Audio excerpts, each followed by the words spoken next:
Hey there, full house. Welcome. My name's Casey. This is the Monday 5:30 mindfulness meditation half hour. It's February 12th. When I was 24 years old for my 24th birthday, I went skydiving, and it was at the time it was in Monterey, and it was the highest tandem, which is where someone's strapped to your back, the highest tandem skydiving experience available at the time. It was a little higher than 20,000 feet. And at the time, again, this was like 12 years ago. Um, all the other skydiving experiences were like 15,000. So this one was the highest that you could get. And it was over a minute of free falling, I think like a minute and a half of free fall. And it was kind of fun. It was kind of cool. I think it was overrated, but I'm glad that I did it. And it was a cool bucket list thing to do. And people ask, well, was it scary? And the answer was no. In my personal experience, it wasn't very scary, except for one moment when we're crouched at the open door of the plane and we're looking out. And I remember my mind was just going very, very quickly because there's so much going on. There's the land very far below you. There's the air just like blowing by you. I mean, you're flying, and in my mind is thinking, wait, you're not supposed to jump out of airplanes. Like, what are you doing? You're not supposed to be doing this. Uh, and then we fell. And one of the things about skydiving is I thought that it was going to be like that roller coaster drop for over a minute. That's what I was expecting. It never comes. And the reason for that is because there's no frame of reference for you to recognize how fast you're falling. And so you just float for like a minute, which I found to be very disappointing because I wanted that free fall feeling to, for at least a minute, and it never came. I thought of all of this because I've recently been taking cold plunges in my backyard, and I have it down to a kind of routine where I have a single person sauna, which is like a small tent that your head sticks out of, and that goes to about 140 degrees. So I do that for 40 minutes, and then I jump into this cold plunge, which is like 49 to 50 degrees, and I'm there for 6 minutes. And so pretty hot and very, very cold. And oftentimes I'm doing it late at night. So it's cold outside, it's cold in the water, and I'm there for 6 minutes. Explaining a cold plunge technique to a friend of mine, kind of walking her through the cold plunge, I said to her, when you first get in, your first instinct is going to be to scream and thrash around and jump out and run away. That's going to be your first instinct. That's going to be what your body wants to do. That's going to be what your mind is telling you to do. And what I want you to do, I told her, is to override those feelings, override those thoughts with your breath. And I want you to deepen and lengthen your breathing, because if you take in deep, mindful breaths, you're going to calm down your body.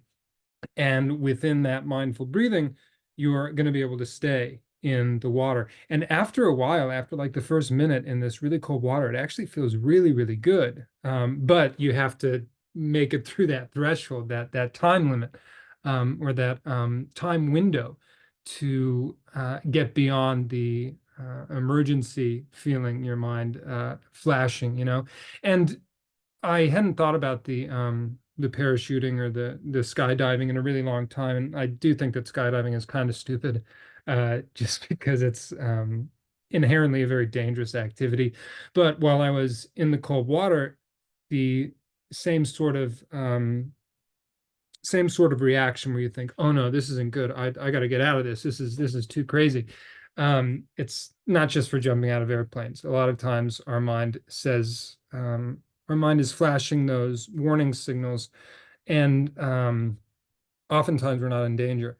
And so from skydiving to cold plunge to meditation, which is why we're all here. Oftentimes you sit down in stillness and your mind and your body are screaming at you, let's not do this. Let's let's get out of this. Let's get out of this. Oftentimes that comes when we are experiencing certain emotions, certain thought patterns, certain physical sensations that make us feel as though we're in danger. And through mindful breathing, through awareness of the breath, we are able to override those feelings that are telling us to get out of the practice, to abandon the practice, or to run away. Sometimes it's okay to step out of the practice. For instance, certain meditations or certain styles of meditation want you to sit still no matter what, even if there's pain, even if there's discomfort. In the meditation that we do here, it's like, well, if you're in pain, adjust. If your back hurts, don't sit with your back hurting for 20 minutes. Find support, right? I mean, we want to be as comfortable as possible. We're not taking a nap, but we want to be as comfortable as possible so we can relax and go deeper into our practice. At least the style or the approach that we take here is one that is gentle. We don't need to struggle or hurt ourselves. And there are times when your mind and your body are telling you, let's not do this. Danger, danger, Will Robinson, to quote Lost in Space. The tendency that we have when discomfort arises is to push it away. And sometimes it's just a natural human response. Sometimes that can be a defense mechanism. And sometimes, if there is real danger, we're going to want to listen to that. However, most of the time, especially in meditation, these feelings of danger are past pain patterns that are coming up to the surface again. They're past pain patterns or emotional history, as the writer Young Pueblo would term them. These things come to the surface, and there are charges or sort of negativity attached to some of them. And these can be really strong. These can be almost or sometimes overpowering. But we stay with our breath and we override these feelings of danger, because the more we do that, the more we're conditioning ourselves to think, oh, yeah, it feels like I want to jump out of this freezing water screaming and never get back in again. Or I can stay with my breath, go deeper into it, dunk my head into the water and actually go deeper that way. And when you do that, you start to think, oh, this actually really isn't that scary. This is very manageable. And after a minute or so, at least in the freezing water, you think, oh, this actually feels really, really good. And it might not feel good forever. I mean, eventually you're going to get out, you might feel cold, etc. But everything is temporary. Everything is moment by moment. And when we stay with our breath, we are there moment by moment, and we are there for that experience. And when it gets intense, we're there for it, and we breathe. And when it gets relaxing, when it gets fill in the blank, because the experiences vary. Um, However the experience goes, we're there for it, and we can override any negative or uh, yeah, any negative or difficult experiences with awareness of our breath. And when I say override, I don't mean forcing anything away. I just mean that the breath is the focal point, because oftentimes these emotions come up and suddenly this negative emotion is a focal point, and that's what's driving us to get out of the practice. And that happens, but since meditation increases the space between stimulus and response, when we stay with our breath, we get that space and we think, oh, yeah, well, I want to move around. I want to get out of this. I want to push this thought away. But if I stay with my breath and keep my breath as the focal point, I'll be able to override the rest of this. It's kind of like surfing over this, or I like the idea of overriding. It's not overpowering necessarily, although essentially that's what mindful breathing can do. That takes the precedence or the importance over everything else. And as we breathe in, we know that we're breathing in. As we breathe out, we know that we're breathing out. If we keep that breath as the focal point of our experience, then whatever the experience is, we are in control of how we choose to interpret, how we choose to translate, how we choose to experience that experience. And that's power, whether you're jumping out of a plane, whether you're settling into 49-degree cold plunge in the middle of the night, or whether you're just sitting in stillness, relaxing, and mindfully meditating. You can use your breath in all of those experiences and beyond. So that's what we're going to do right now. Just find a comfortable seated position, and we'll relax.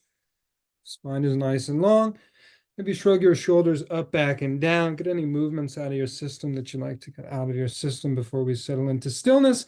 And then when you're ready, eyes are closed and 15 minutes practice.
Take a deep breath in. Let it go. Whenever you're ready, gently blink your eyes open.